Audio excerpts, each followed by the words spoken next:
কাল্পনিক শিব মন্দিরের আদলে মণ্ডপ সজ্জা তৈরি করে দর্শনার্থীদের মন কাড়বে এবছর চেউলিবাড়ি কিষাণ সংঘ। ইতিমধ্যে মণ্ডপ সজ্জার কাজ প্রায় সম্পূর্ণের পথে।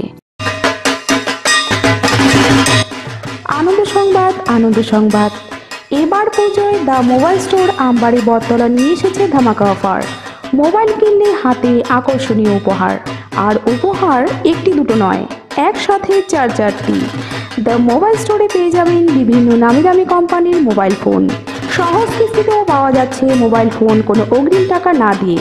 এছাড়াও দ্য মোবাইল স্টোরে যে কোনো মোবাইল ফোন মেরামত করা হয়। তবে দেরি না করে চলে আসুন আমাদের দ্য মোবাইল স্টোরে, আমবাড়ি ফালাকাটা বটতলা। যোগাযোগ নম্বর 9933388237 অথবা 8101211510 এই নম্বরে।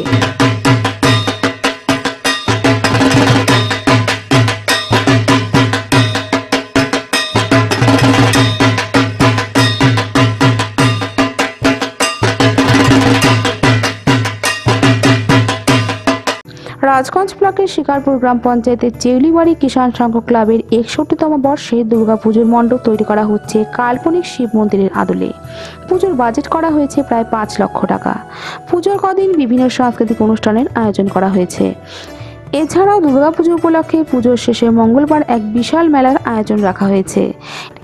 এই বিষয়ে চেউলিবাড়ি কিষাণ সংঘ ক্লাবের সম্পাদক বিশ্বজিৎ রায় ও ক্লাব সদস্য দেবাশিস অধিকারী জানায়, নমস্কার। আগে সকলকে শুভ শারদীয়ার আন্তরিক শুভেচ্ছা এবং অভিনন্দন জানাই। আমাদের চেউলিবাড়ি কিষাণ সংঘের গত বছর 60তম পূর্ণ হয়ে এবারে 61তম দুর্গাপূজা অনুষ্ঠিত হবে আর কি। থিম হচ্ছে আমাদের কাল্পনিক আদলে শিবের মন্দিরের আদলে একটা প্যান্ডেল হচ্ছে। এবার বাজেট এই 4 লাখের মতো। পুজো ছাড়া আমাদের এখানে বিশেষ আকর্ষণ যে কিছু সামাজিক প্রচার রয়েছে।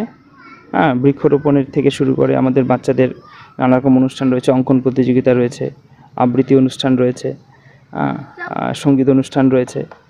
এগুলো পূজার সপ্তমী থেকেই একদম দশমী পর্যন্ত হবে। আর সঙ্গে প্রসাদ বিতরণ হবে। এবারে যেহেতু পূজাটা সংক্ষিপ্ত হয়েছে, অষ্টমী নবমী একদিনে পড়েছে, আমরা 2 দিন এবারে প্রসাদ বিতরণ করব। এই আমাদের এখানকার একটা এই চেউলিবাড়ি কিষাণ সংঘের যে পূজাটা খুবই ঐতিহ্যবাহী পূজা। এখানে আমাদের চেউলিবাড়ি, কুন্দুরদিঘি, বাঁশবাড়ি, শিমুলগুড়ি এবং কি ভোটপাড়া এইসব পুরো এলাকাটাই আমাদের এখানে পুজো করতে আসে। অনেক পুরনো সদস্য রয়েছে আমাদের এখানে, সকলের সহযোগিতা আমরা পাই। আমাদের ক্লাবের বিশেষ সকল সদস্যরা, ছোট ভাই বোনেরা সবাই সহযোগিতা করে। এবারে বিশেষ আকর্ষণ হচ্ছে মহিলারা নিজের স্বেচ্ছায় এবারে এগিয়ে আসছে পূজাতে অংশগ্রহণ করার জন্য, তারাও এবারে কমিটিতে রয়েছে আর কি। মেলা গত বেশিরভাগ সময় তো আমাদের মেলাটা হয় হাটবারে, এখানে বৃহস্পতিবার রোববারে হাট হয়, মানে দশমীর পরে যেদিন হাট পড়বে সেদিনই হয়। কিন্তু এবারে দশমীটা যেহেতু রোববারই পড়েছে, ওই দিন মেলাটা করা খুব একটু অসম্ভব হয়ে পড়ছে। এই জন্য আমরা তারপরে যে মঙ্গলবার পড়ছে মানে 15ই অক্টোবর, এই 15ই অক্টোবরই আমাদের এখানে মেলা চলবে। এই যে মাঠটা রয়েছে এই মাঠেই পুরো মেলাটার আয়োজন হয়। সারা রাত ভরে মোটামুটি অর্ধরাত্রি পর্যন্ত হয়। আর সপ্তমী থেকে দশমী পর্যন্ত আমাদের যেহেতু নানান অনুষ্ঠান রয়েছে, এখানে সারাদিন বা বিকেলবেলা রাত পর্যন্ত মেলার জমজমাট হয়। অনেকে দোকান নিয়ে আসে, যদি কেউ দোকান নিয়ে আসে তো আমাদের কমিটির সঙ্গে যোগাযোগ করতে পারে। আর আগের থেকেই যারা মেলায় অংশগ্রহণ করতে চায়, দোকান নিয়ে আসতে চায়, তারা যেন যোগাযোগ করে কমিটির সঙ্গে। কাল্পনিক আদলে শিবের মন্দির হচ্ছে আমরা যেটা পেয়েছি, তো আমরা এটা এবারেই আমাদের থিম। আর প্রতিমা হচ্ছে ঢাকের সাজ। এটা শিলিগুড়ি কুমারটুলিতে আমরা নিয়ে আসি প্রতিবারের মতোই, এবারও কুমারটুলিতে আনা হচ্ছে। এই এলাকায় আমাদের 100তম হচ্ছে। তো এখানে অনেক পুরনো পুজো এটা। এই পুজোয় তো আগে তো ছিল একটি পুজো, এখন আশেপাশে আরও পুজো হয়েছে। তবুও আমাদের এখানে বিশেষ আকর্ষণ থাকে। যেমন প্রতিদিন খিচুড়ি হয়, প্রথম দিন হয় এবার ফ্রায়েড রাইস, পনির হয়। আমরা পূজার শেষে বসিয়ে খাওয়াই সব দর্শনার্থীদের, মোটামুটি 1000 দিয়ে খায়। এবার সপ্তমী দিনে আছে আপনার ফ্রায়েড রাইস আর মটর পনির, আর অষ্টমী দিন হচ্ছে খিচুড়ি, প্রসাদ, সবজি, পায়েস। আমাদের এটাই হচ্ছে পুজো প্রসাদের ব্যবস্থা করা হয়। আপনারা এবার যে পুজো হচ্ছে দুদিনের পুজো, আগে তো 3 দিন ছিল বা 4 দিন ছিল সংকীর্ণ পুজো।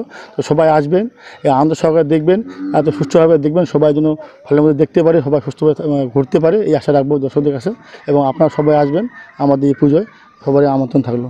মেলা আমাদের বিজয়া দশমী রবিবার, তারপরে যে মঙ্গলবার আছে সেদিন আমাদের মেলা হয়। এটা অনেক পুরনো মেলা। এই মেলাতে কম করে 50-60 হাজার দর্শনার্থী হয়। এবং এখানে আমি ধন্যবাদ জানাবো আমাদের পুলিশ প্রশাসন, বেলাগোয়া ফাঁড়ি এবং রাজধানী থানাকে।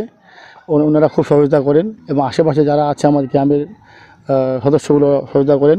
ধন্যবাদ জানাবো আমি মমতা ব্যানার্জিকে, উনি যে আমাদের প্রতি বছর পুজোর সময় দিয়ে থাকে যে অর্থদান, সেটা আমি পেয়েছি 50,000 টাকা। তার জন্য আমি ক্লাবের পক্ষ থেকে, ক্লাবের পক্ষ থেকে একজন সদস্য হিসেবে ধন্যবাদ জানাই এবং আশা রাখি এবং আমাদের আশেপাশে যারা আছে সবাই যেন আমাদের পুজো আসে এবং সুষ্ঠুভাবে পরিচালনার সহযোগিতা করে।